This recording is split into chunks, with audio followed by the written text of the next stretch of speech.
नमो अरिहन्ताणं ॐ नमो सिद्धाणं नमो हरिहन्ताणं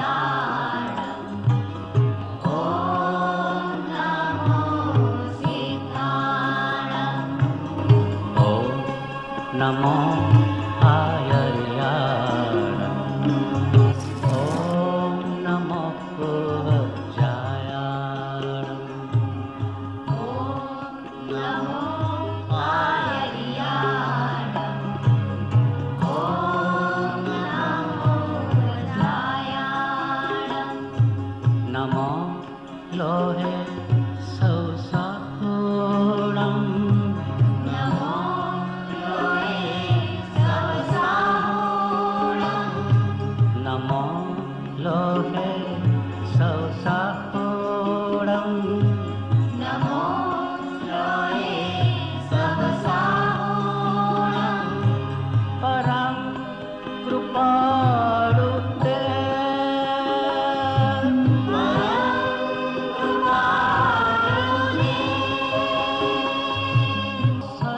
सच्चात्मस्वरूप परं कृपाळुते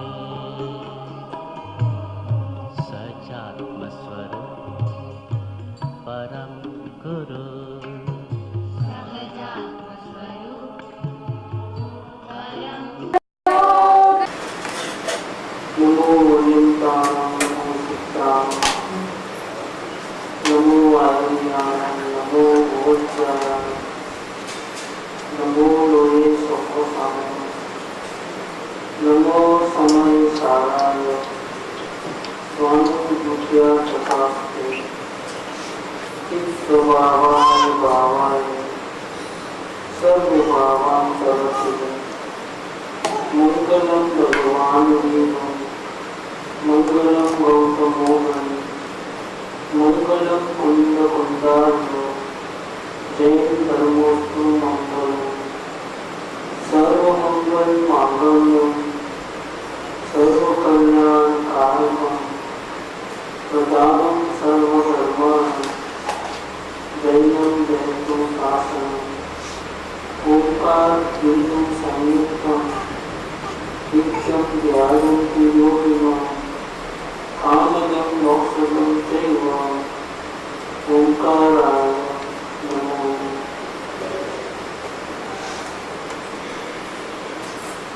सर्वश्रेष्ठ दिगंबर आचार्य भगवान श्री कृष्ण देव रचित ये ग्रंथाधिराज महान परमात्मा समय साथी 14 नंबर की गाथा है, 14 नंबर और 15 नंबर गाथा दोनों। 14 नंबर सम्यक दर्शन, 15 नंबर सम्यक ज्ञान की गाथा है। यहाँ पर सम्यक दर्शन कैसे होता है वो बताएंगे।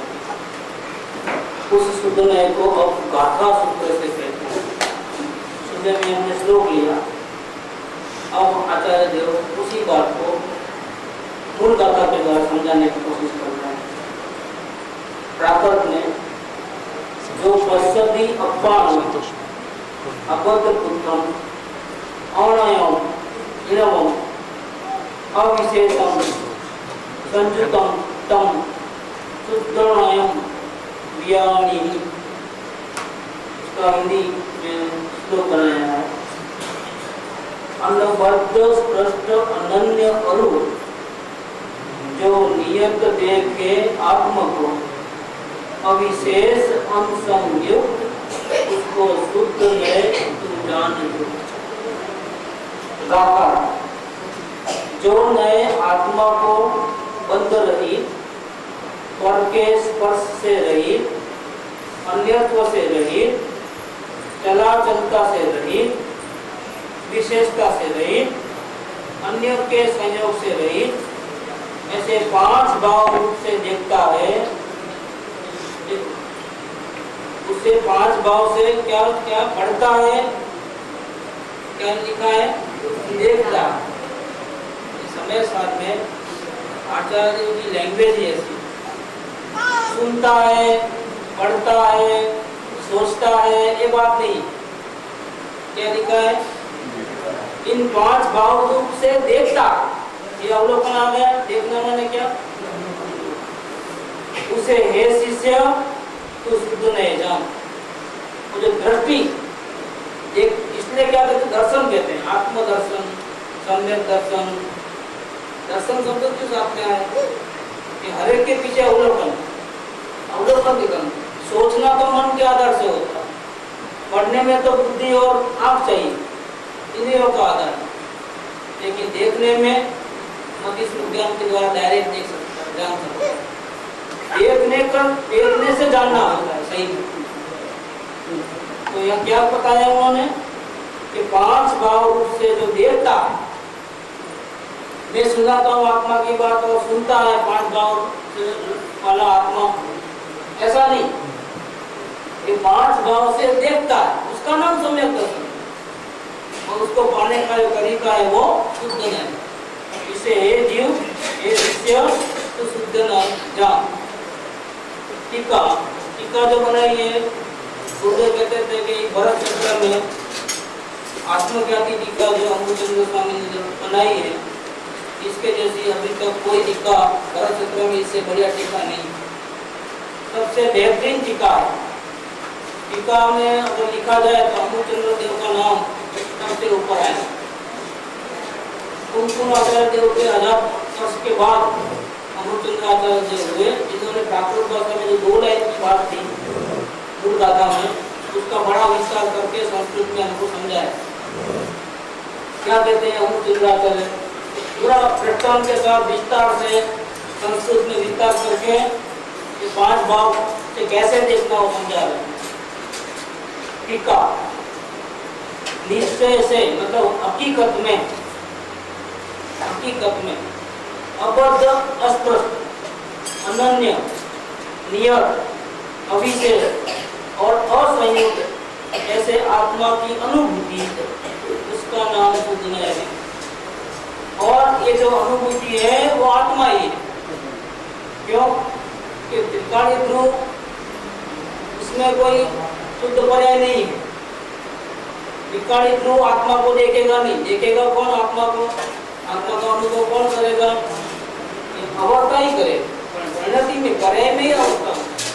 लेकिन जब ये पर्याय ध्रुव के सम्मुख होती है तो इतनी एकाकार हो जाती है कि वो अपने को भूल जाती है। तो पर्याय में क्या लगता है कि मैं ही आत्मा। पर्याय ऐसा नहीं बोलती है कि मैं जानने वाली पर्याय हूँ और अब मैं मेरे स्वामी को, मेरे आत्मा को जान रही हूँ, नहीं बोलती। पर्याय क्या बोलती? पर्याय ये बोलती है कि मैं ही आत्मा। इसलिए क्या कहा कि ये जो अनुभूति है, जो आत्मा को हम देखते हैं, उसको सम्यक दर्शन की पर्याय उत्पन्न हुई, स्वानुभूति की पर्याय उत्पन्न हुई, तो जो अनुभूति है उसको ही आत्मा कह दिया।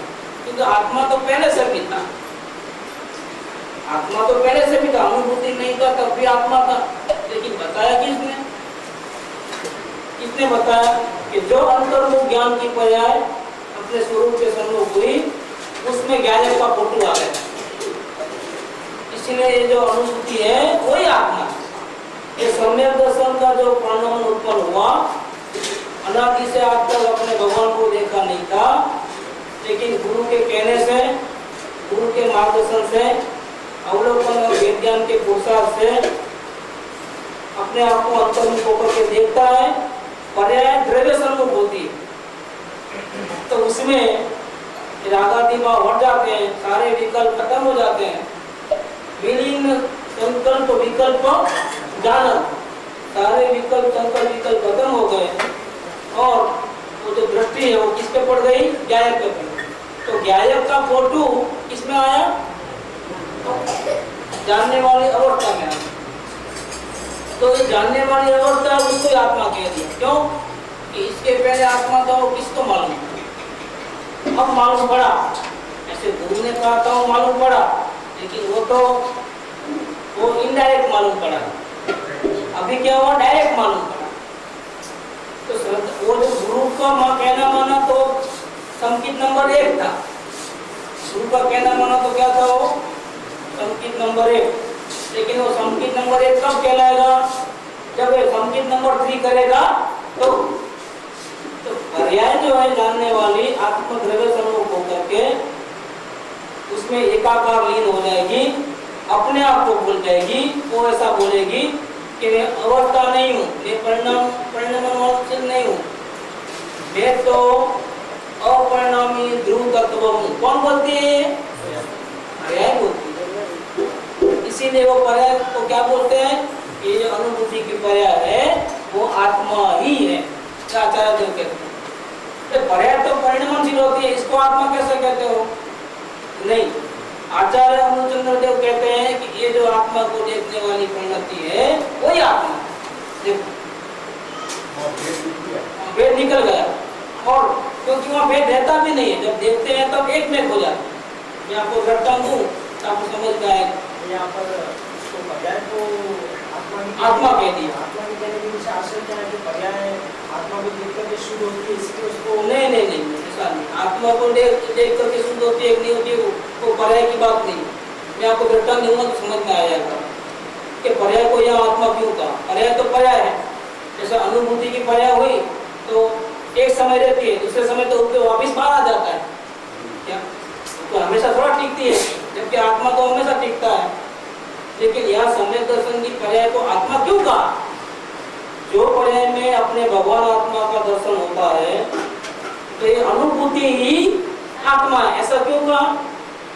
ये सम्यक दर्शन के जो शुद्ध निर्मल पर्याय है वही आत्मा है, ऐसा क्यों कहते हैं आचार्य? तो दृष्टांत दूंगा तो समझ में आएगा। तो एकदम इक्वल आईने लेके आई जिसमें अपना मुंह देख सकते हैं। क्या ये आईना इधर रखा है दीवार में लगा के, दूसरा आईना जो है इधर उधर भटकता है। अब ये आईना जो है ऐसा आ जाएगा तो ये आईना फिक्स है, समझ लो सेम इसी माप का। दूसरा आईना ऐसा है, मतलब हमारी जानने वाली पर्याय है ऐसी है, समझा? ये त्रिकोणीय ध्रुव है, ये आईना ये हिलता मिलता नहीं है, एजिटी है। अब इसमें से जो ज्ञान की किरण निकलती है वो आईना है, लेकिन वो घूमता आईना है। जिधर नजर चलाएंगे उसका प्रतिबिंब आएगा।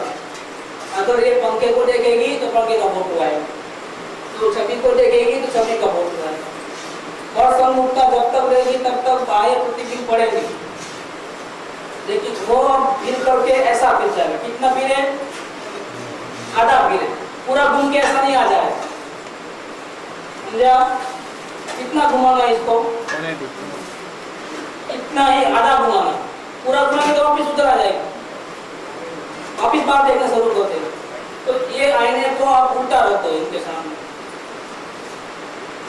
और दो आईने के बीच में साइंस कहता है, और आप प्रूव भी कर सकते हो कि दो आईने के बीच में अगर एक भी चीज अंदर आ गई तो क्या होता है? दोनों में तो आईने में कितना दिखता है वो? आप हिसाब किताब कर सकते हो। अनंत प्रतिबिंब पड़ते हैं। दो आईनों के बीच में अगर कोई भी पदार्थ आया तो अनंत प्रतिबिंब पड़ते हैं। और जब ये आईने के सामने आईना ऐसा चिपक गया, ध्रुव के सामने ये आईना चिपक गया, दोनों आईनों के बीच में कोई पदार्थ है नहीं, क्या होता है अब इसमें कि इस आईने में इसका फोटो पड़ता है, इस आईने में इसका। कौन है बीच में? कोई नहीं। तो ये आईना कैसा हो गया कि जिसमें एक भी जगत का प्रतिबिंब नहीं है और उसमें सिर्फ भगवान आत्मा का प्रतिबिंब है। कैसे भगवान आत्मा का प्रतिबिंब है? अपरिणामी ध्रुव, त्रिकोणीय ध्रुव का प्रतिबिंब। तो ये आईना कैसा हो गया? भले एक समय के लिए, लेकिन कैसा हो गया? त्रिकोणीय ध्रुव परमात्मा हो गया। ये निरीकल स्वानुभूति इसको बोलते हैं। अवस्था के टाइम पे आत्मा नहीं, ये निरीकल स्वानुभूति इधर आमने सामने कोई भी नहीं आएगा बीच में। पर्याय और द्रव्य के बीच में कोई भी नहीं है। इसीलिए आचार्य रामचंद्र इसको कहते हैं कि जो सम्यक दर्शन की पर्याय है वही आत्मा। भले टेम्पररी, लेकिन वो श्रद्धा कंप्लीट हो जाती है। एक बार देख लेते हैं तो जिंदगी भर भूलते, लेकिन वो हमेशा के लिए पर्याय आत्मा की तो नहीं गई। अब पर्याय की फिक्र करे कौन? क्योंकि जिसका पता लगना था वो तो लग गया। अनादि से जिसका पता नहीं लगा था उसका पता लग गया। अब वो वो कभी भी विस्मृत होने वाली नहीं। जैसे हमने पदमचंद जी साहब को देख लिया, जैसे हैदराबाद के बहुत से लोग नहीं जानते पदमचंद जी कौन, मैं कभी कभी लेक्चर में बोलता था आगरा वाले ऐसा, लेकिन देखे तो नहीं थे, ठीक है। अभी उन्होंने सबको देख लिया पदमचंद जी साहब, अब क्या होगा भूल सकते हैं? एक बार दर्शन होगा तो ये सम्यक दर्शन।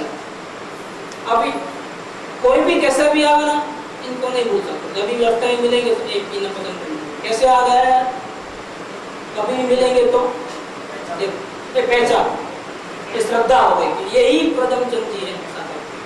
ऐसे एक बार भी एक घूमता आईना जो है ज्ञान का उपयोग ऐसा आ जाएगा तो क्या होगा, एक बार, सिर्फ एक बार, पहली दफे सिर्फ ऐसी सर्वोत्कृष्ट चीज दिख जाएगी, सारी दुनिया को भूल जाएगी।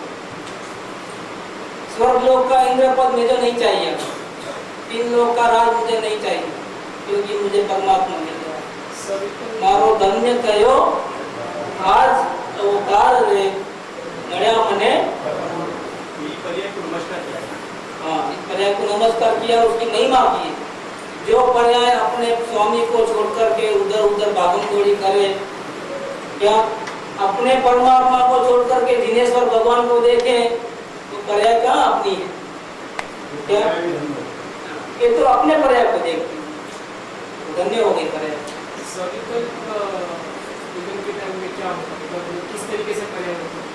सविकल वेदन में आत्मा की महिमा के परिणाम है।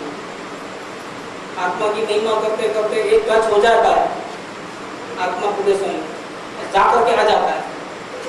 जैसे मैं कल बताया था ना कि बादल में थोड़ा हॉल पड़ गया और नजर चले गई तो क्या हुआ, तो वो सविकल वेदन है।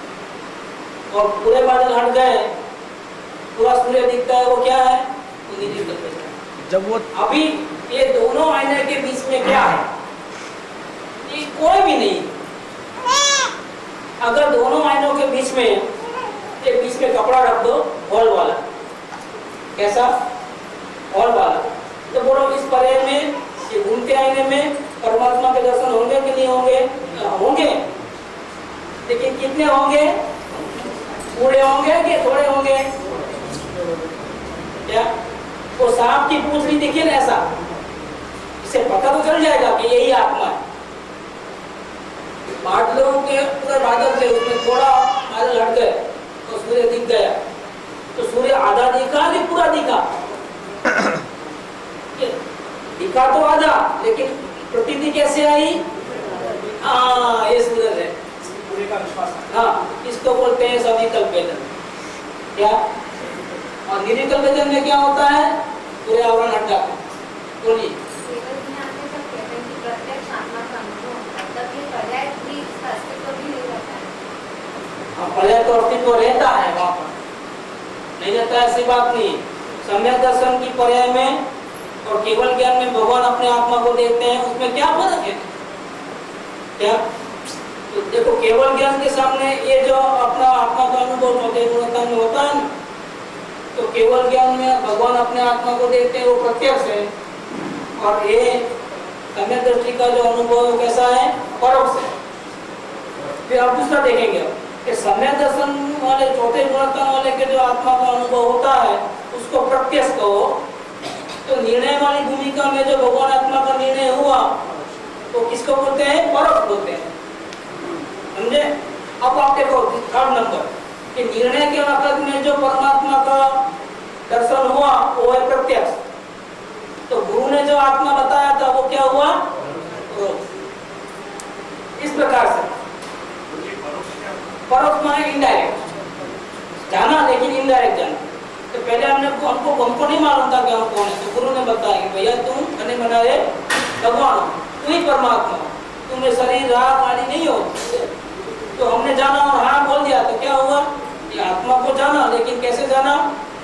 प्रत्यक्ष जाना कि परोक्ष जाना? अब वो गुरु बताते हैं कि ऐसे अवलोकन और विज्ञान के प्रयत्न करके तुम आत्मा का निर्णय करो। ऐसा प्रोसेस करके उसने देख लिया अंश में, तो ये क्या हुआ? ये आत्मा को प्रत्यक्ष जाना। लेकिन अब इसको परोक्ष कहते हैं, निर्णय को। तो अनुभव को क्या बोलेंगे? प्रत्यक्ष। और अनुभव को परोक्ष बोलेंगे तो केवल ज्ञान को क्या बोलेंगे? अपेक्षा से। अपेक्षा से। जब निर्णय में है तब अनुभूति के लिए प्रत्यक्ष के लिए प्रयत्न करता है, हाँ। परोक्ष में है और प्रत्यक्ष के लिए ऐसा प्रयत्न करता है। इस प्रकार से क्रम से बढ़ता है। देखो सम्यक दर्शन को, सम्यक दृष्टि को आत्मा का अनुभव होता है, लेकिन क्या वो असंख्य प्रदेश को जान सकता है? गुणों को जान सकता है भेद करके? जो केवल ज्ञान में होता है वैसा तो नहीं है। देखो अब मैं दूसरा बताता हूँ, मैं दूसरी बात बोलता हूँ कि सम्यक दर्शन में आत्मा का अनुभव कैसे होता है और भगवान को आत्मा का अनुभव कैसे होता है। देखो हमको हमारा चेहरा देखना है तो देख सकते हो, तो क्या चाहिए हमारे को? आईना चाहिए। भगवान को आईने की जरूरत नहीं, इतना फर्क है सम्यक दर्शन में। तो भगवान अपने आत्मा को जानते हैं क्या? इसीलिए सम्यक दर्शन में जो आत्मा है वो केवल ज्ञान की अपेक्षा से देखा जाए तो कैसा है? परोक्ष है। और केवल ज्ञान में जो आत्मा का अनुभव हुआ वो कैसा है कि आईने की कोई जरूरत नहीं है। क्या? बिना आईने अपने असंख्य प्रदेश को बराबर जानता है। अनंत प्रदेश आकाश को जानता है, अनंत प्रदेश। आलू के एक एक पॉइंट में अनंत जीव है, तो अनंत जीवों के भूतकाल, वर्तमान काल, भविष्य काल सब जान लेता है। इतना आश्चर्यकारी ज्ञान किसने पढ़ा है? भगवान ने पढ़ा है कि मेरे में पढ़ा है? इसलिए मैं भगवान। अब उसको बाहर निकालना है। बाहर कैसे निकालना है? तो आत्मा प्रमद भी नहीं है, अप्रमद भी नहीं है, शुद्ध ज्ञान तत्व है। लेकिन छठी गाथा में कहा एवं बनंती शुद्धो, क्या शुद्ध तो है लेकिन तुमने देखा है भैया तो शुद्ध नहीं है, तुम्हें तेरे लिए। तुम देखो, तुम इसकी उपासना करो तो शुद्ध है, तुम इसकी उपासना न करो तो तुम्हारे लिए तो कोई शुद्ध का फायदा। बोलिए। एक बार आत्मा का अनुभव हो गया उसी को सम्यक दर्शन कहते एक बार आत्मा का अनुभव हो गया तो उसको ही सम्यक दर्शन कहते हैं और उसको ही आत्मा कहते हैं आचार्य। सम्यक दर्शन की इतनी महिमा करते हैं कि उसको ही आत्मा कहते हैं। संसार का रस अंदर से छूटता है, बाहर से तो रहता है। वो तो पहले छोड़ना पड़ता है। ग्राफ पहले बेचो, परमात्मा बाद में मिलता है। क्या? पूर्णता का लक्ष्य पहले करो, मुझे अपने आत्मा के सिवा कुछ भी नहीं चाहिए, ऐसा आप पहले तैयार हो जाओ, बाद में आत्मा का अनुभव। अनुभव हो जाने के बाद देखने में क्या आता है संसार को रहते हुए? देखने में कैसा लगता है? जैसे वही आगे बताएंगे। यही तो इसके अंदर है, सम्यक दर्शन की गाथा है ना, और आपका क्वेश्चन यहाँ है इसके अंदर, तो तुम पढ़ेंगे तो मालूम पड़ेगा। और वो अनुभूति आत्मा ही है। इस प्रकार आत्मा एक ही प्रकाशमान है। जिसको आत्मा का अनुभव हो गया, वो सम्यक दर्शन की अवस्था उत्पन्न हुई तो उसमें दुनिया को भूल जाता है। उसमें कौन प्रकाशमान है? अकेला आत्मा प्रकाशमान।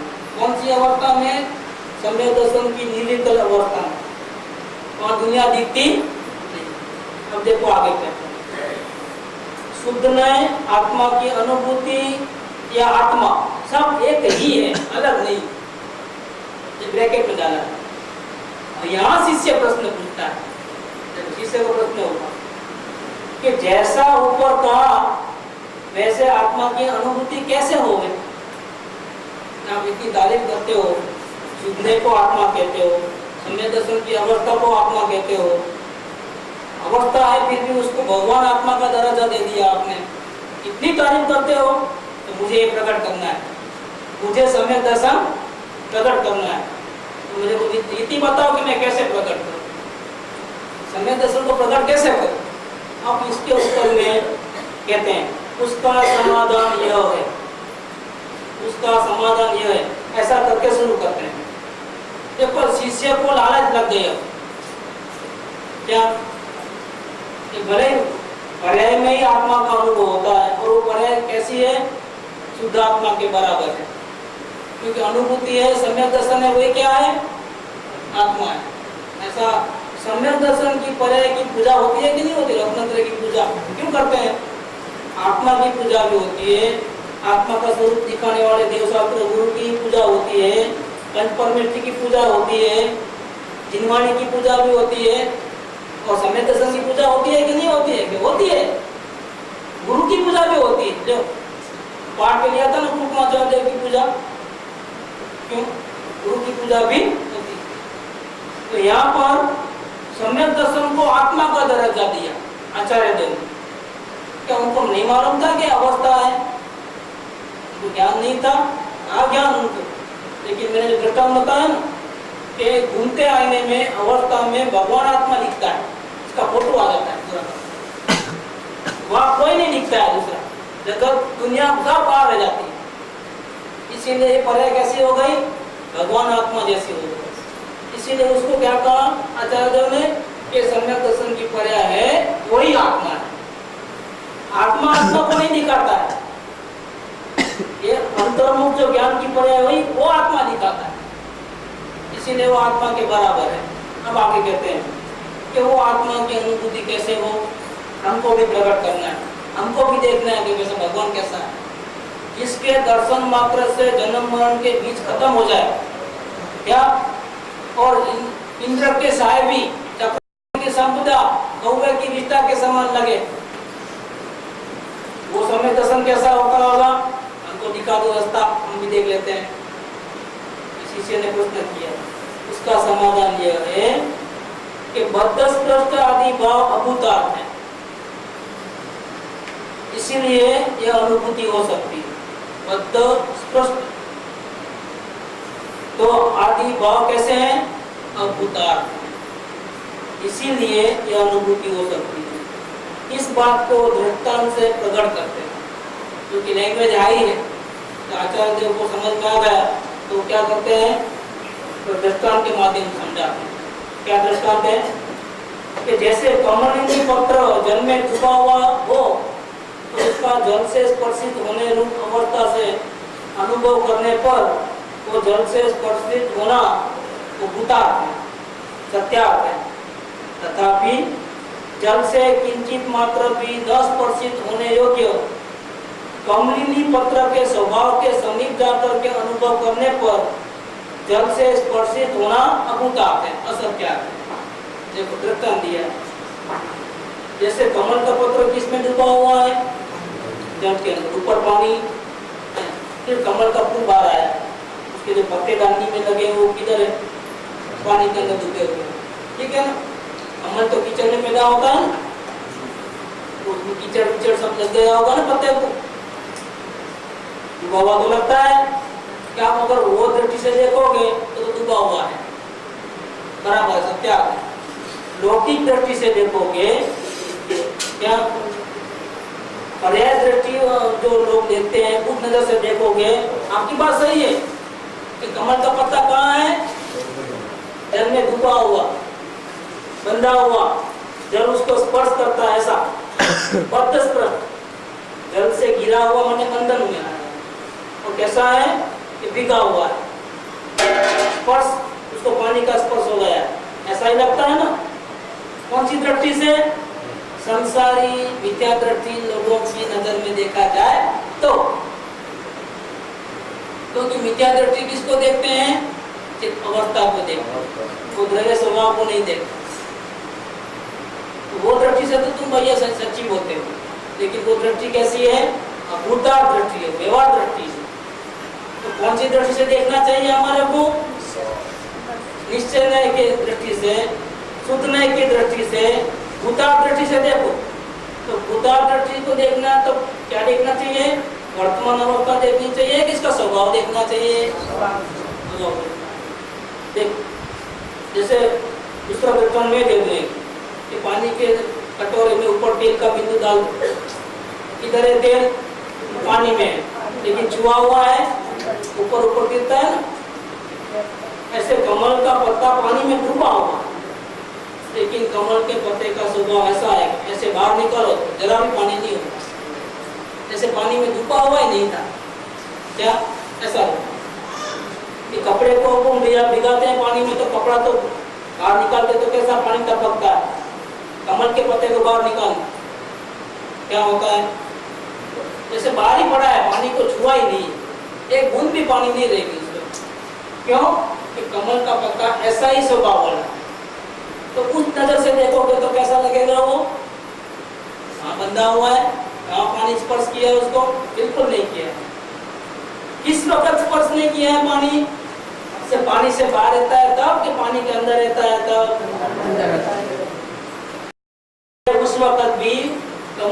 पाता, पानी को स्पर्श करता। ऐसे मनुष्य कोके में हमारी भगवान आत्मा विराजमान है।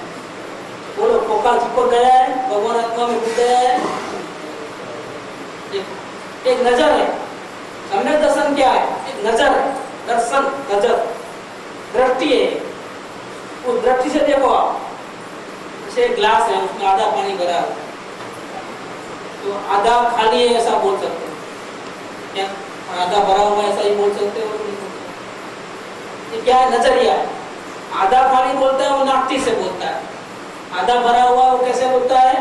अर्थी से बोलता है। वो आपकी नजर का कमाल है। तो भगवान आत्मा इस देह देवल में है, वो खोखे को टच भी नहीं करता है, शरीर को छूता भी नहीं है, एक द्रव्य दूसरे द्रव्य को छूता।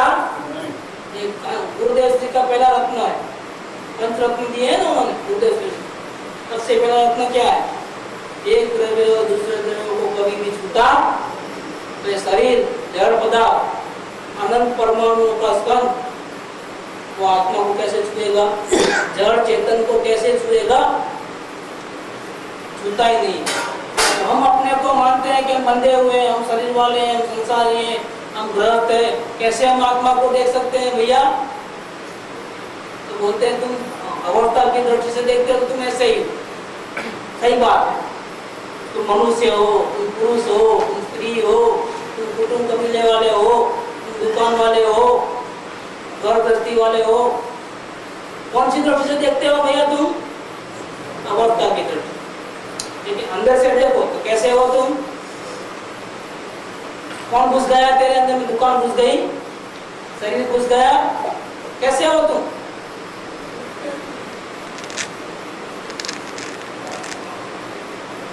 तो सबके बीच में रहते हुए भी भगवान आत्मा को कोई छू नहीं सकता है।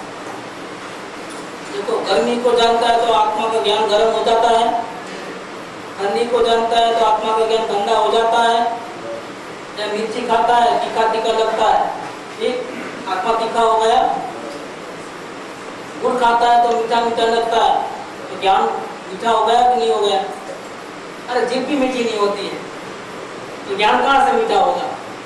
देखो, गुड़ पुद्गल है और जीभ भी पुद्गल है, तो एक पुद्गल दूसरे पुद्गल को मीठा नहीं कर सकता है, चेतन को कैसे मीठा करेगा?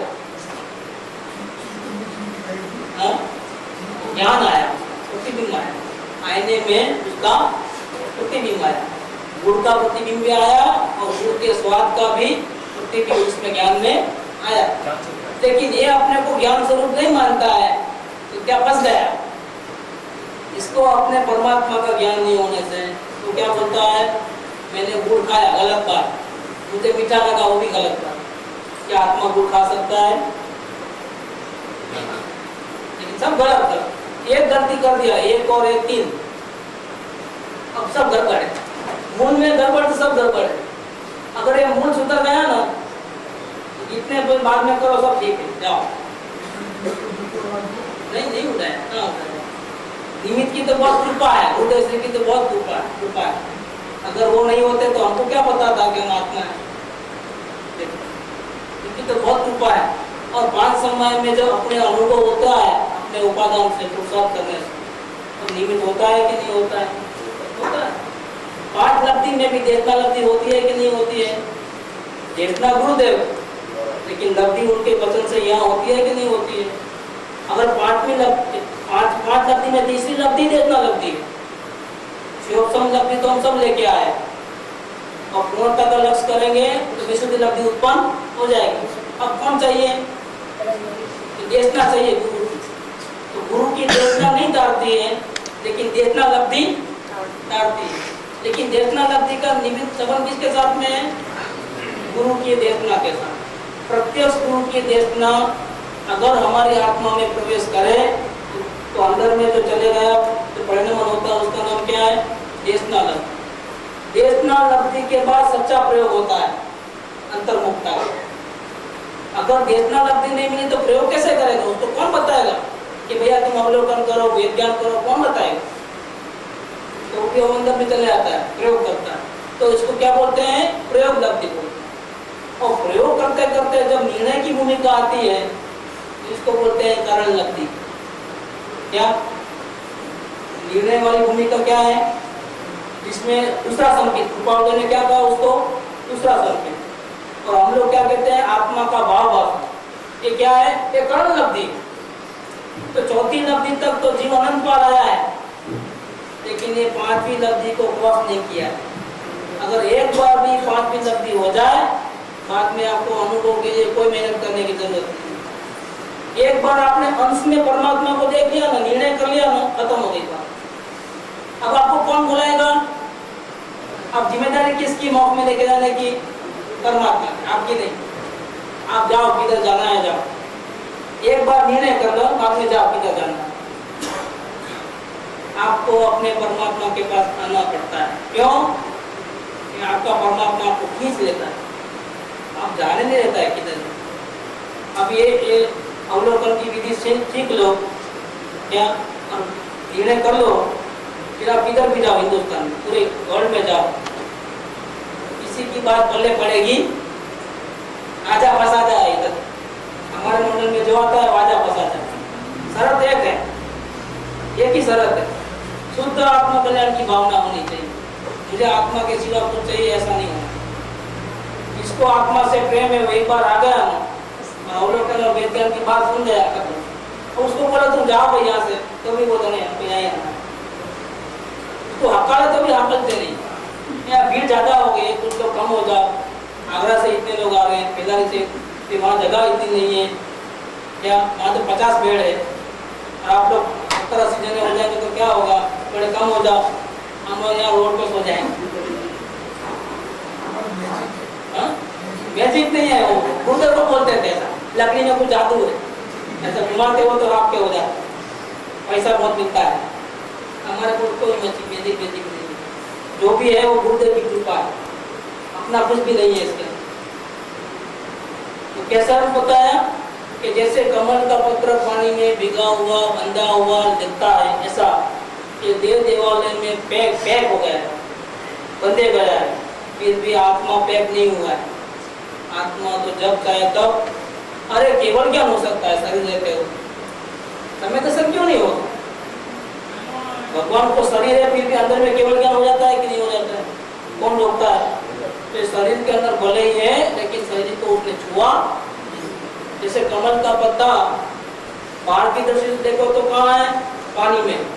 ऐसे आत्मा को बाहर की दृष्टि से देखो तो कहाँ है? शरीर के अंदर है, लेकिन शरीर को छुआ हुआ शरीर भी आत्मा। इस समय दर्शन का पहला बोल हुआ। अब बहुत 10 प्रश्न। अब दूसरी बात करते हैं। इसी प्रकार अनादिकाल से बंधे हुए आत्मा का उद्गल कर्मों से बंधने स्पर्शित बने रूप अवस्था से अनुभव करने पर बद्धस्पृष्ट का भूतार्थ है, सत्यार्थ है। क्या अंदर में कौन सा शरीर है? कार्बन शरीर है ना, द्रव्य कर्म। ये तो बाहर का शरीर है, अंदर में कौन सा है? कार्बन शरीर। उससे भी वो दृष्टि से देखोगे तो कर्मों का उदय सत्ता में पड़ा है कि नहीं पड़ा है?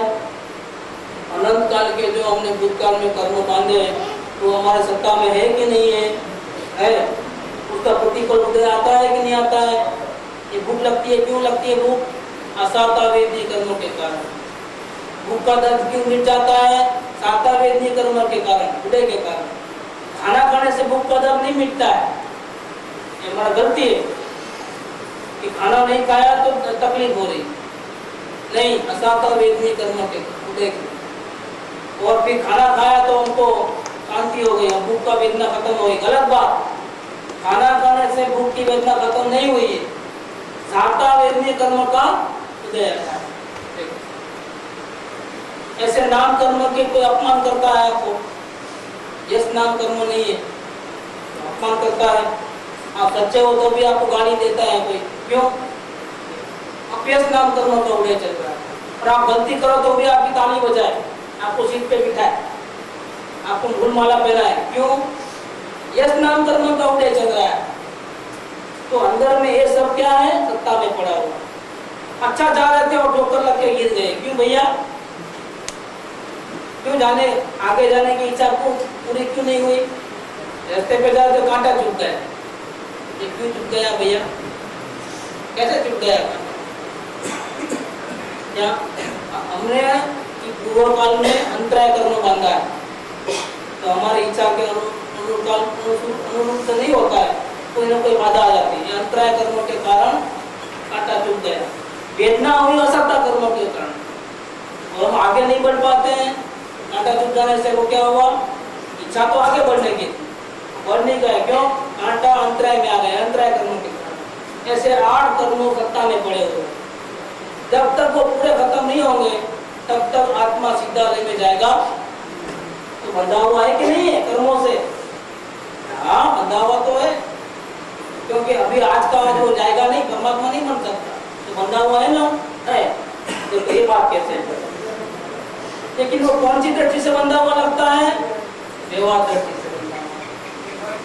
ये कर्मों का बंधन उसको है, लेकिन क्या कर्मों के बंधन उसको आत्मदर्शन करने से रोक सकते हैं? अतीन्द्रिय आनंद का भोगवटा करने से रोक सकते हैं? अनंत काल के अनंत कर्म बंधे हुए अंदर में, लेकिन फिर भी आत्मा का अनुभव कर सकता है ना, अपने भगवान को देख सकता है ना, सुखी रह सकता है ना। ज्ञानियों को भी उड़े आते हैं, परिश्रम सहन करने पड़ते हैं, तो ज्ञानी होते हैं कि अपने आत्मबल से सहन कर लेते हैं। देखो रामचंद्र जी को 14 साल का वनवास था, पांडवों को 13 साल का वनवास था, लक्ष्मण कुमार को सीढ़ी लगाई यहाँ पर, क्या किया उन्होंने? तो कर्म के वजह से ऐसा सब हुआ। ज्ञानियों को भी तकलीफ हुई। अभी श्रेणी राजा है साहिक समय नरक में, तो उसको मारनी पड़ती होगी, कर्माधर्मी उनको नहीं मारते होंगे, उनको गर्मी सहन करना नहीं पड़ता होगा। उनको मालूम है कि तीर्थंकर का जीव है? नहीं मालूम। हाँ, तो मारते हैं, टुकड़े टुकड़े कर देते हैं। तो ज्ञानी को भी परमाधर्मी एक देव है, तो नरक ना होता है। हाँ? तो भी वो सब फिर उनको बोलना ही पड़ता है, कहने को मतलब। वो भौतिक ज्ञान में तो क्या है कि आपको उपयोग लगाना पड़ता है, कंटेंट नहीं रहता है। जैसे टीवी पे एक सीरियल आ ही रही है, लेकिन आप चालू करोगे और वो नंबर पे चैनल लगाओगे तो आएगा ना। अभी आप लड़ाई झगड़े में पड़े हो तो कौन देखेगा टीवी? ऐसे अवधि ज्ञान क्या उपयोग लगाए तो अवधि ज्ञान काम आता है, उपयोग नहीं लगाया तो अवधि ज्ञान काम में आता, इसलिए उनको नहीं मालूम पड़ता, वो तो मारपीट करते हैं। तो ज्ञानी को भी तकलीफें ऐसी आती है, आई की वजह से आई, पूर्व में जैसे अपराध किए थे, सत्ता में जो कर्म थे उनके उड़े आए, तो उनको भी तकलीफ होती है। ये भी राजा को नरक में अनुभव होता है कि नहीं होता है? देखो कैसे है, तो ये सब कर्मों को काट करके प्रथम तीर्थंकर कैसे बनेंगे? क्षमता भाव से वेदन होता है कि नहीं होता है? नरक में होगा, इसलिए आपको दुखी होना ही पड़ेगा, आत्मज्ञान करना ही पड़ेगा, ऐसा है? कोई आपको गाली देता है, कर्मों का उड़े है आप, तो कर्म राजा ने किसी को भेजा आपको गाली देने के लिए, उसने गाली दिया, गुस्सा करना, उसको क्षमा करना, कि वितराग भाव में रहना, वो किसके हाथ की बात है? आपको कैसे रहना है वो रह सकते हो, पराधीन का नहीं है, भले बंधा हुआ लेकिन चेतन हमेशा मुक्त है, चेतन बंधा हुआ नहीं है। जब चाहे तब वो, अगर वो जाग जाए ना तो क्या होता है? बेंच के वर्णन में आता है कि तुम एक हो तो कर्म अनंत है, लेकिन शक्ति किसकी ज्यादा है? अनंत कर्मों की अनंत शक्ति है कि तेरी अकेले की अनंत शक्ति है? एक श्वासोश्वास में तुम अनंत कर्मों का भूखा बुला सकते हो, अंतर्मुख में केवल ज्ञान ले सकते हो। तो बोला कौन किसको बांधा है? क्या बुलाया किसने कर्मों को? खुद ने अपने आप को भूल करके बुलाया। अब खुद जाग जाओ और अपने को देखना शुरू कर दो, क्या होता है? अभी मौनी कर्मों के कारण, दर्शनों के कारण अपने भगवान आत्मा के दर्शन नहीं होते। अभी हम बैठते हैं आप लोग आत्मा को देखने के लिए, कुछ दिखता नहीं, दर्शन नहीं होते। देखने पर पहले तो कह सकते कि हम कभी बैठे ही नहीं, क्या? लेकिन अभी हम बैठते हैं तो अभी तो हम इतना मेहनत करते हैं, 2-2, 4-4 घंटे ध्यान लगाते हैं आत्मा का, जगत में कोई पदार्थ की रुचि नहीं है।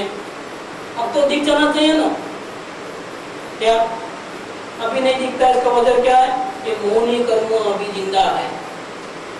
क्या ये मोहनी कर्म जिंदा होने के कारण जब तक उसकी सत्ता रहेगी निमित्त में, तब तक आत्मा का दर्शन नहीं होगा। आपको क्या करना है? आपको भावना बढ़ाना है, श्री गुरु का शरण और आत्मा की भावना। नहीं कहा मैत्री ने कि दो प्रकार की लगाम हो तो जीव विभाव से वापिस आवे। कौन सी लगाम? एक अपनी लगाम और दूसरी किसकी लगाम? श्री गुरु की लगाम। घोड़ा चलता है तो दो लगाम होती है कि एक लगाम होती है? दो होती है। क्यों? अब जब निर्बल अवस्था में, अब हमारे में इतनी ताकत नहीं है कि हम अपने बल से हम आगे बढ़ सकते, तो एक तो लगाम अपनी होनी चाहिए, शुद्ध आत्म भावना होनी, शुद्ध चैतन्य की भावना। और फिर उस भावना में रास्ता बताने वाले कौन से होना? श्री गुरु की लगाम चाहिए। ये दो लगाम होगी तो क्या होगा? घोड़ा बराबर सीधा चलेगा और अपनी मंजिल पा लेगा। ऐसे ही यहाँ अंदर में एक तो अपनी शुद्ध चैतन्य की भावना, दूसरे सद्गुरु के साथ उसको सर्वसमर्पण भाव भक्ति रहा, तो दो लगाम के कारण उसको मोहनी कर्म जो अभी है, जिसके सत्ता खड़ी रहने से अपने को आत्मा का दर्शन नहीं होता है, देखने पर भी नहीं होता है, तो ये दो लगाम लगा लो, पर्दा गिर जाएगा और आत्मा का दर्शन। शुद्ध चैतन्य की भावना नहीं होगी और गुरु को समर्पण भाव करेगा तो आत्मा का दर्शन नहीं होगा। और गुरु को समर्पण, शुद्ध चैतन्य की भावना होगी और गुरु को समर्पण नहीं करेगा तो भी आत्मा का दर्शन नहीं होगा। ध्यान में रखना होगा, बहुत मार्मिक बात। शुद्ध चैतन्य की भावना है लेकिन हम गुरु को समर्पण नहीं करते, प्रत्यक्ष आत्मज्ञान नहीं होता। और दूसरा रिवर्स में, ये गुरु को तो समर्पण बहुत करता है, अब जैसा बोलो वैसा करने को पड़ेगा, लेकिन भावना अशुद्ध है, 100% प्योर नहीं, क्या होगा? आत्मज्ञान नहीं होगा। दो लगाम चाहिए मैत्री के वतनामृत में, एक तो अपनी लगाम, दूसरी श्री गुरु की लगाम। बोलो तैयार है? सम्यक दर्शन की ये चाबी है। क्यों दो लगाम का की बात है भैया? क्योंकि मिथ्यात्व कितने प्रकार के हैं? दो प्रकार। कौन से? रहित और रहित को मिटाने के लिए तो गुरु का लगाम चाहिए और अग्रहित को मिटाना है तो चैतन्य की भावना चाहिए। समझ में आया? ये दो होगा तो दोनों प्रकार के दर्शन में जो है खत्म हो जाएंगे, तो पर्दा गिर जाएगा और आत्मा का दर्शन। एक तो आप ऐसा पूरी जिंदगी बैठे अवलोकन में, आत्मज्ञान नहीं होने वाला। अवलोकन में पूरी जिंदगी निकालोगे तो भी क्या चाहिए साथ में? केवल अवलोकन ही, मेहनत तो बहुत करे लेकिन आगे नहीं बढ़ता है। क्यों भैया? आत्मा के दर्शन नहीं होते हैं। क्यों भैया? ये दो चीज नहीं है ना। कौन सी चीज? एक गुरु की लगाम और दूसरी शुद्ध चैतन्य की भावना वाली लगाम। ये दो नहीं है तो अवलोकन कर लो, कितना कोई फायदा नहीं। अवलोकन में देखा राग, द्वेष, क्रोध, मान, माया, लोभ, ठीक है, देख लिया ना, क्या हुआ? निकल गए? नहीं निकल सकते। क्यों? क्योंकि आपको निकालने की भावना नहीं, इसलिए आप नहीं निकाल सकते। तो निकालने की भावना भी देखा, क्रोध को निकालने की भावना है। कैसे निकालोगे? पता है? पता नहीं तो नहीं निकलेगा। क्रोध को निकालने की भावना भी होनी चाहिए। कैसे क्रोध को? जो अवलोकन में दिख गए वैसे क्रोध, मान, माया, लोभ आदि परिणाम दिखते हैं ना पुण्य पाप, तो आश्रव भाव से निवृत्त होना, उसका नाम समर है ना। समर किसका नाम? आश्रव रुक जाना और आत्मा की अनुभूति होना, उसका नाम समर। तो जो क्रोध, मान, माया, लोभ अपनी अवस्था में है वो रुक जाते तो ही आत्मा के दर्शन होंगे ना। तो क्रोध, मान, माया, लोभ अंदर में देखा तो सही, अवलोकन में देखा कि इतने इतने परिणाम हमारे गंदे हैं, पुण्य पाप के ऐसे ऐसे विचार आते हैं, लेकिन आपको उनको निकालना नहीं आया प्रभु, तो क्या होगा? तो आप उपाय नहीं करोगे, तो आप श्री गुरु के पास जाओगे ना, और नहीं जाओगे तो आपको उपाय नहीं मिलेगा कैसे निकालना। तो आपका ये देखते रहो पूरी जिंदगी, क्रोध, मान, माया, लोभ अवलोकन करते रहो, कोई फायदा होगा? अवलोकन के साथ और दो चीज जरूरी है। कौन सी? जब जब दोष दिखे तो हमको निकालने का भाव हो जाए, और हम नहीं जानते हैं तो कैसे निकालना, वो पूछने के लिए किसके पास जावे? श्री गुरु के शरण में जाए तो अवलोकन भी होना और शुद्ध चैतन्य की भावना भी होना और श्री गुरु का शरण भी होना, तब उसको आत्मा का अनुभव 100% होगा। 6 महीने के अंदर होगा और ऐसा होता है। तो यहाँ बात करते हैं कर्मों की। शुद्ध चैतन्य की भावना होगी तो अवलोकन चलेगा। हाँ, तो अवलोकन भी ठीक से चलेगा। नहीं तो क्या होगा, कभी अवलोकन करेगा ऑफिस दुकान में फंस जाएगा, घर गृहस्थी के काम में फंस जाएगा। ये क्या बताता है कि अवलोकन निरंतर नहीं चलता है। क्यों? शुद्ध चैतन्य की भावना नहीं। भावना के पीछे पूछा। हाँ, भावना होगी तो पूछा। हमको जाना है पुनः तो फिर टिकट निकालेंगे, तो लाइन में खड़े रहेंगे, टिकट निकालेंगे, ट्रेन में बैठेंगे, मुसाफरी करके यहाँ तक आएंगे। अगर भावना ही नहीं है तो टिकट क्या को निकालोगे? ऐसे जिसको शुद्ध चैतन्य की भावना होगी वही जी अवलोकन करेगा और उसका अवलोकन निरंतर चलेगा। अभी हमारा अवलोकन निरंतर नहीं चलता है तो हमको क्या समझना, हमारी भावना अभी अधूरी, पूरी नहीं, कुछ कमी है जरूर, ऐसा समझना। बाबू जी की बात पर्सनल नहीं करना, बाबू जी पूछे आप क्या बोलते हो। ये आग्रह तो ऐसा है कि बाबू जी को जल्दी अनुभव हो जाए ना, हमारे को दान छूटे, क्योंकि हमको कहीं जाना आना होता नहीं और हमको चाहिए सदगुरु चाहिए। तो आप कुछ करके कैसा भी करके पहले उनको करा दो क्या, तो फिर हमको हैदराबाद तक आने की जरूरत नहीं, रंगगढ़ जाने की जरूरत नहीं, तेलाई जाने की जरूरत नहीं। बस हम उनका पैर पकड़ लेंगे, आप इनको लेके जाओ, हम उनको पकड़ लेंगे। चलिए इंजन के बाद दूसरा डब्बा इनका, तो बाकी सब हम लोग उनके डब्बे में जोड़ेंगे, पूरे चले जाएंगे। इसलिए आगरा वाले को मैं पूछता हूँ, सब लोग यही बोलते हैं, मेरे को आते सब काम में वही बोल दिया, कैसा भी करके आप इनको संभाल लीजिए।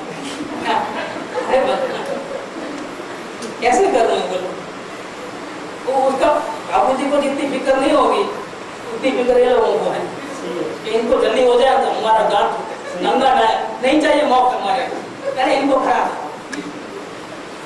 ये कैसे हो गए समझ में नहीं आता है। कैसा प्रेम है, आप सब जादू कर दिया आप सबको। सबका ऐसा कहना है इनको हो जाएगा तो वो बोलते हैं कि पहले बाबू जी को नॉर्थ में भेजो, साथ में भी आप पीछे पीछे आए, पहले इनका करो कुछ भी उठा पटक करके ऑपरेशन पहले उनका करो। अगर इनका ऑपरेशन सक्सेस होगा ना तो फिर हम बाद में उनको पकड़ लेंगे। बाकी सबका मोक्ष निश्चित है।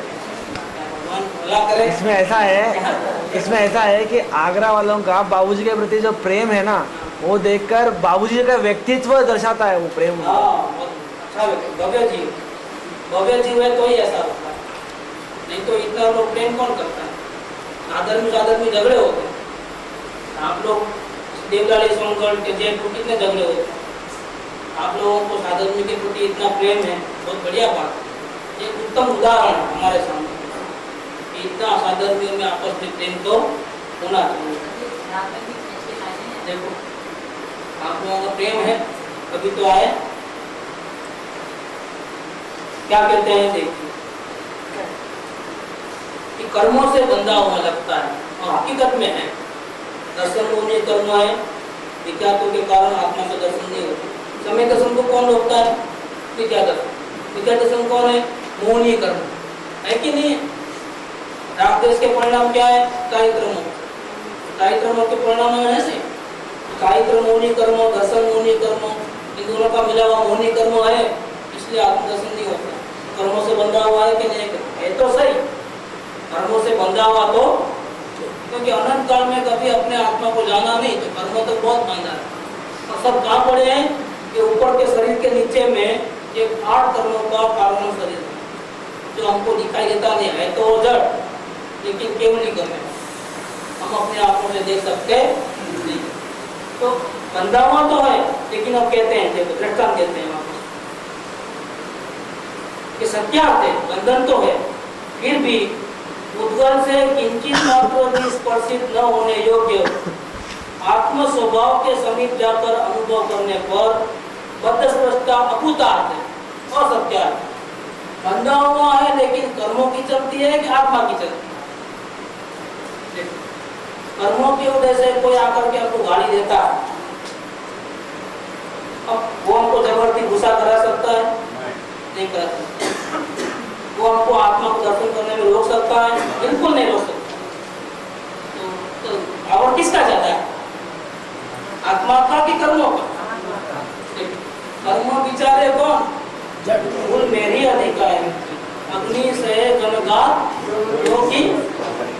लोग बोलते हैं हमको आत्मदर्शन करना है, लेकिन मेरा बेटा नहीं मानता है, तो वे झगड़ा करते हैं, तो बिजनेस अच्छा नहीं चलता है, बीमारी है, वो है, ये क्या काय करना रो रहे हैं भैया? ये तो पूर्व कर्म का उदय है, वो तो फिल्म चलते रहेगी। फिर भी वो आपको अगर आत्मदर्शन करना है तो आपको रोक सकेंगे। इसीलिए कर्मों के आगे घुटने मत टेकना। क्या बोल रहे हैं? सिर्फ जाग जाओ। क्या बताया उन्होंने कि तुम सो रहे हो इसलिए सब आ जाते हैं। पेंसिल ने कहा तुम जागो तो क्या होगा? तेरे एक श्वासोश्वास में अनंत कर्मों का भागम थोड़ी मच जाएगी, तो भूखे भूखे हो जाएंगे, कलकली मच जाएगी। पेंसिल के उठना मत में नंबर मेरे को याद नहीं है, लेकिन पेंसिल के उठना मत में जैसे चैतन्य चक्रवर्ती निकलता है तो अपराधी लोग कैसे कांपने लगते हैं, अभी पकड़ लेगा तो जेल में डाल देगा, मार डालेगा। ऐसे चैतन्य चक्रवर्ती निकलता है ना, तो कर्मों बेचारे चुभे जो है कैसे होते हैं, भाग दौड़ मच जाते हैं। किसकी चलती है भैया? कर्मों की थोड़ी चलती है। ये बात इधर कहते हैं। कैसे? दृष्टांत से देखो। जैसे मिट्टी का ढक्कन, घड़ा, झारी इत्यादि पर्यायों से अनुभव करने पर अन्यत्व भूतार्थ है, ये आगे होगा ऊपर वाली पढ़ते दृष्टांत कौन सा दिया? यही है क्या? दृष्टांत में ये तो अन्यत्व भूतार्थ है सत्यार्थ। तथापि सर्वतो अस्खलित सर्व पर्याय वेदों से किंचित मात्र भी भेदरूप न होने वाले ऐसे एक मिट्टी के स्वभाव के समीप जाकर अनुभव करने पर अन्यत्व अभूतार्थ है, असत्यार्थ। ये अन्यत्व की बात करते हैं तो कर्म की बात शरीर के साथ ऊपर वाला जो कमल वाला पत्र है उसमें आ गया।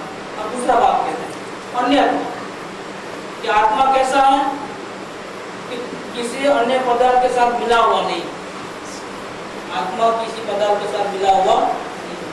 आत्मा जहाँ है वह कार्बन शरीर भी है, तेजस शरीर भी है, ये आरव शरीर भी है, पूर्व कर्म का सब योग भी है, लेकिन किसी के साथ मिला हुआ है, किसी के साथ मिला हुआ है। कैसे मालूम पड़ता है? देखो कैसे कहते हैं दृष्टा कि जैसे मिट्टी का ढक्कन, घड़ा, झारी इत्यादि पर्यायों के साथ अनुभव करने पर ये अन्यत्व भूतार्थ है, सत्यार्थ। समझे पूर्व भाव में हम जानवर थे, समझे तीरन गति, तो हमारा शरीर कैसा था? जानवरों का जैसा। अभी हम मनुष्य गति में है, हमारी बॉडी कैसे हो गई? मनुष्य की जैसे। अब यहाँ से स्वर्ग में जाएंगे, कैसी बॉडी हो जाएगी? देव के, स्वर्ग के लिए योग्य हो जाएगी ना। तो ये रूपांतर हुआ। क्या हुआ? तो पर्यायों से देखोगे तो वो यही आत्मा पहले तीरन गति में था, यही आत्मा अभी वर्तमान में कहाँ है? मनुष्य गति में। यही आत्मा भविष्य में कहाँ होगा? देव गति। तो पर्याय में चेंजेस लगते हैं, लेकिन पर्याय में भले ही चेंजेस है, लेकिन आत्मा को देखा जाए तो कैसे है? वही है ना। तो ऐसे अवस्था की नजर से देखोगे तो अलग अलग है, अन्य अन्य अन्य, वो अलग ये अलग। लेकिन अंदर के स्वभाव को देखोगे तो ये बात कहते हैं कि मिट्टी का ढक्कन है, मिट्टी का घड़ा है, ऐसा वो सब अलग अलग दिखता है, लेकिन तोड़ो मिला दो एक हो गया ना। तो दूसरे पदार्थ में तो क्या दूसरे पदार्थ भी होते हैं मिक्स, दो केमिकल मिक्स करके बनाते हैं, लेकिन मिट्टी में तो ऐसा कुछ नहीं। मिट्टी में है क्या? पानी, उसको बनाने के लिए पानी मिलाते हैं, पानी सूख जाता है, क्या रह जाता है? अकेला। तो मिट्टी की कितनी भी चीजें तोड़ करके वापिस एक ढगला बना दो, वापिस मिट्टी होती है। ये सब क्या है? मिट्टी है। ऐसे अन्य अन्य पर्याय दिखती है तो अलग अलग दिखता है, लेकिन वास्तव में वो कैसा है? आत्मा एक। अन्य तो उसको स्पर्शित नहीं, इसलिए आत्मा अबद्ध स्पष्ट है। और दूसरा क्या बताया? अनन्य है। आत्मा अलग अलग नहीं है, एक ही है, अनन्य। अब तीसरी बात, टाइम इतना हुआ है, 5-2 मिनट है। आगे कहते हैं कि जैसे मिट्टी का दृष्टांत से देखे तो अन्य को वो दृष्टि से देखे तो सत्यार्थ है, अन्य अन्य है। कि पहले वो धीरज गति में था, मनुष्य गति में है, बाद में देव गति में, अलग अलग है क्या? जो आत्मा धीरज गति में था, आत्मा की दशा से देखा जाता तो वही आत्मा मनुष्य गति, अंदर से देखे, बाहर से देखे तो तीनों पर्याय अलग।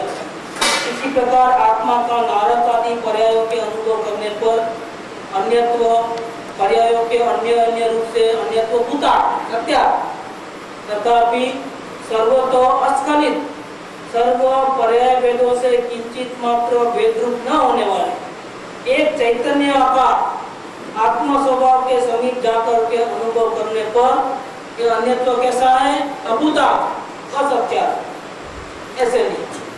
अब आगे कहते हैं तीसरा बोल कि जैसे समुद्र का वृद्धि हानि अवस्था से अनुभव करने पर अनियतता अनिश्चितता भूता सत्या, समुद्र में बढ़ती आती है और उड़ जाती है, कभी एक सदी का नहीं रहता है, हर समय में पानी का ऐसा ऐसा गिरना होता है।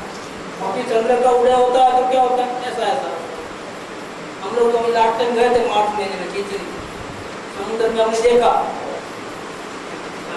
3-4 बजे जाते तो पानी थोड़ा दूर था, और आपको गए तो यहाँ तक पानी आ गया। कैसे आया भैया? कभी एक सदी का रहता नहीं है। क्यों? कि समुद्र में इस प्रकार से ज्वार भाटा होता है, बढ़ती और ओर होती है, इसलिए कभी भी देखो तो अलग अलग दिखे।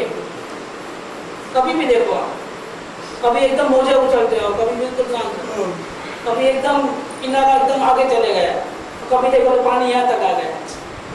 समुद्र का ऐसा है, तो कैसा लगता है कि कोई निश्चित नहीं है, ऐसा लगता है। ऐसे आत्मा कभी निश्चित नहीं, ऐसा लगता है। लेकिन समुद्र तो वही है, वर्ती में भी वही है, और ओट में भी। पानी कम ज्यादा हो जाता है? बिल्कुल नहीं, लगता है, लेकिन पानी कम ज्यादा नहीं। वही का वही समुद्र है। जो बढ़ती के टाइम में समुद्र था, वही ओट के सामने वही समुद्र है। इस प्रकार से आप कहते हैं कि आत्मा का वृद्धि हानि रूप पर्याय भेदों से अनुभव करने पर अनियतता भूतार्थ है। तब क्या कि पहले हम छोटे थे तो हम आत्मा शब्द लिखना भी नहीं आता था, धीरे धीरे बड़े हुए तो समझदारी बढ़ते गई। पहले समझदारी कहाँ चले गई थी?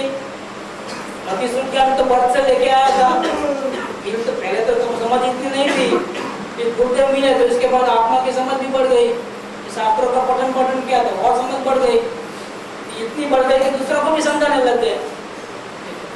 कैसा? तो एक शरीर की थोड़ी रहती है समझ।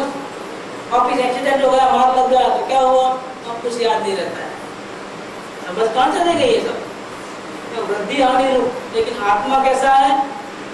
जिसकी समझ पहले कम थी और जिसकी समझ अभी वृद्धि हुई है, तो दोनों आत्मा अलग अलग हो गए कि एक ही हो गए? ये बात कहना चाहते हैं कि समुद्र में बढ़ती हो चाहे ओट हो, आत्मा तो यहाँ क्या बोले